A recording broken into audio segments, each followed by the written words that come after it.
Hello, welcome back. So, today we will be reading Mickey Meets the Giant. Walt Disney.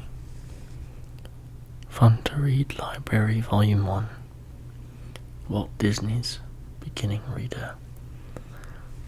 Alex, can you help me? Oh, yes. Right.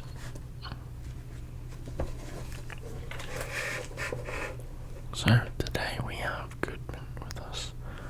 Hello. And Gudmund will be reading a book. I will flip the page, please. Alright. This book belongs to Jeanette. Oh, not Jeanette. Jonathan. So this book belonged to Jonathan. Walt Disney's Mickey Meets the Giant. Walt Disney's Fun to Read Library.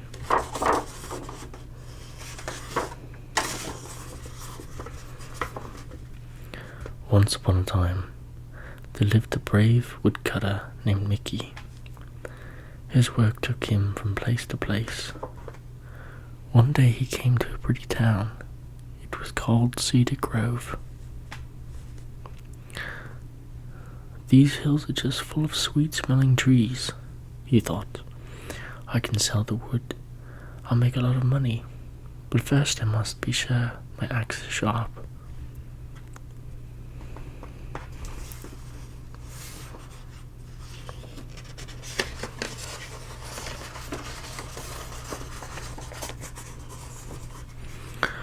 So the woodcutter cut through the streets of the town.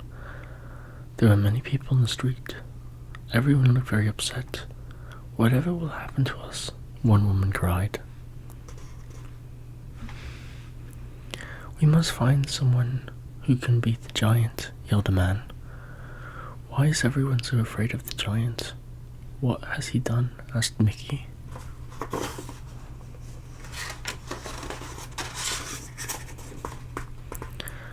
People told him about a night when the giant decided to have a little fun.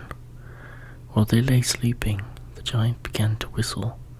When he whistled, the wind blew. He whistled through their windows. The wind blew through their homes. It blew all the sleeping people right out of the beds. Goodness gracious.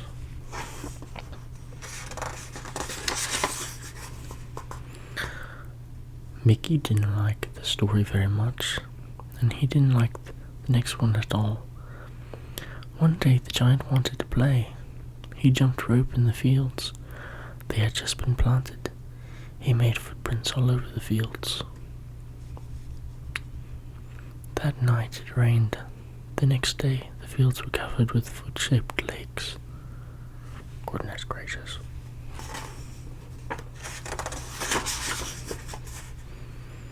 When the giant saw his footprints filled with water, he began to laugh. He laughed so hard that he fell down. He rolled on the ground. He laughed some more. Everything for miles around shook as he laughed. This was too much for the animals in the forest. They were so afraid that they ran for their lives. Now there are no animals in Cedar Grove, said the giant. And soon there will be no people. Ho, ho.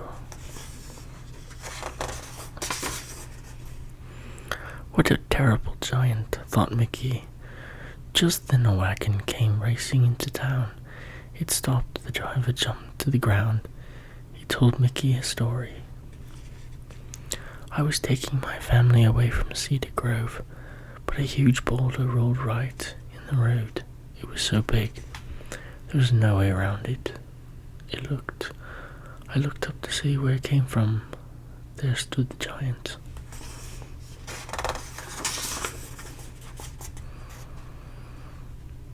The giant laughed very hard when he saw that I was afraid. His laugh was as loud as thunder. My horse was so scared that he turned right around. He ran as fast as he could back here to Cedar Grove. The giant had blocked the only way out of town. Now the people of Cedar Grove were trapped.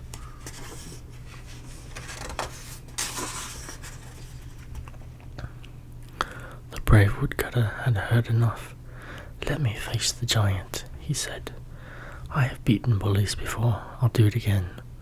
Everyone laughed at the woodcutter. "You could not beat this giant," said the kind policeman, "but I do think you must be a very brave young man."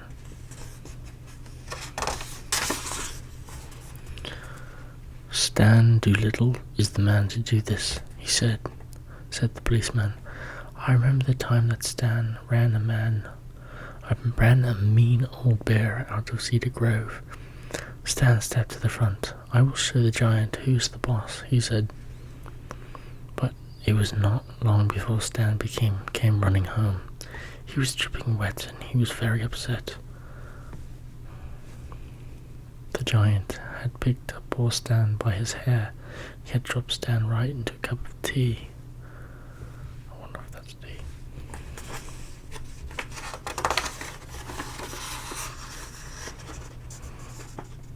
So the people called a town meeting. This time they picked the tallest man in Cedar Grove to challenge the giant.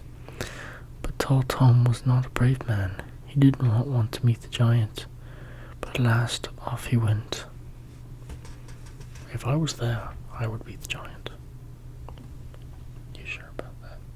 Of course I would." "What do you think? Do you want to go outside? Do you want to fight?"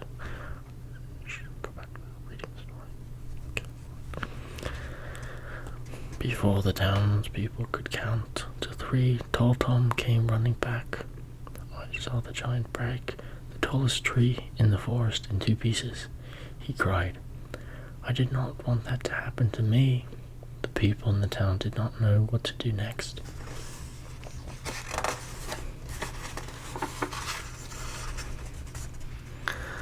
"That does it. I'm going to beat the giant," said Mickey. "I may be small, but I'm not afraid. Before I go, I'll need 3 things. I'll need a bag, I'll need a drinking straw, and I need the whitest, roundest cheese in town, and I have a plan." The people wondered what Woodcutter wanted, such things, but they gave him what he asked for. Then they told him how to find the giant. When the woodcutter got to the giant's cave, he looked everywhere, but he could not find the giant. So he walked into the deep dark cave. There he found bats and rats, but there was no giant. The woodcutter decided to wait for the giant. He hopped onto a rock outside the cave. Just then the rock began to shake. "Ooh, what is going on here?" cried Mickey. "Ho, ho, ho," came a rumbling noise from above. The woodcutter looked up and up and up. "Oh, I see," Mickey said. "You must be the giant." "Well, I am very glad to meet you," said Mickey in a small voice.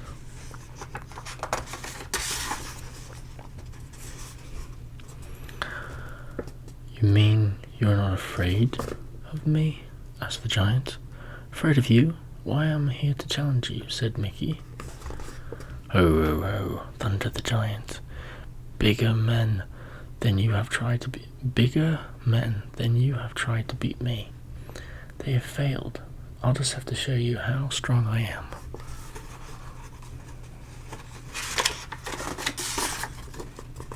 "Watch this," roared the giant. Then he wrapped his huge hand around the widest tree in the forest. He pulled it up as if it were a carrot from a garden.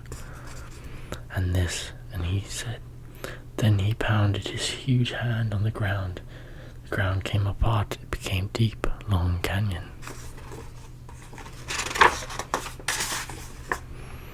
"Now, it is my turn," said Mickey to the giant. "Watch how hard I can blow this leaf." "A leaf?" yelled the giant. "I could blow down 50 trees with one breath." And the giant took a deep breath. Whoosh! There lay 50 trees on the forest floor.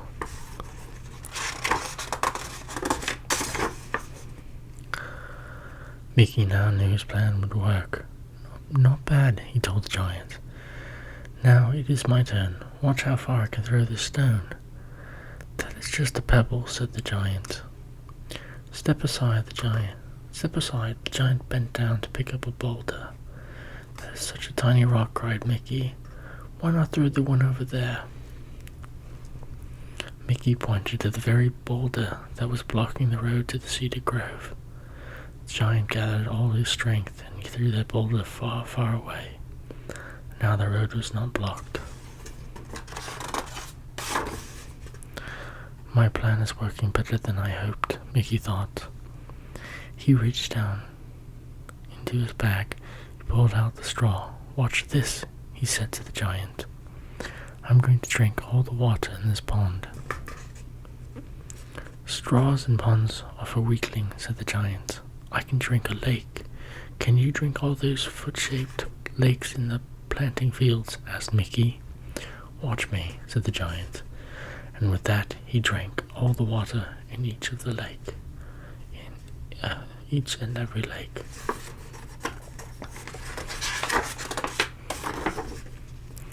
Now the giant was tired, and he was so full of water that he was about to burst. Here is an easy one for you, said Mickey. How much water can you squeeze from a stone? The giant picked up a stone. He squeezed it as hard as he could, but no water came from the stone. What kind of giant are you? Asked Mickey. That's what I'm saying. He held up the round white cheese. See this stone? Watch this. Then he squeezed and squeezed, and water ran from the cheese. Wow. The giant's eyes grew big with fear. And if you don't leave Cedar Grove at once, said Mickey, why I'll... Shiver me timbers.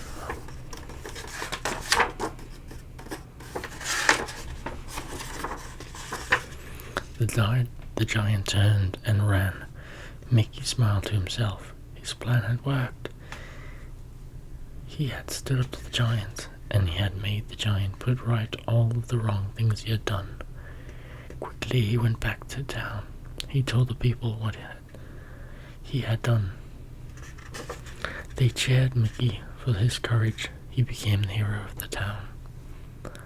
From that time on, the people of Cedar Grove lived in peace, and the giant was never heard from again. That is the end of that story.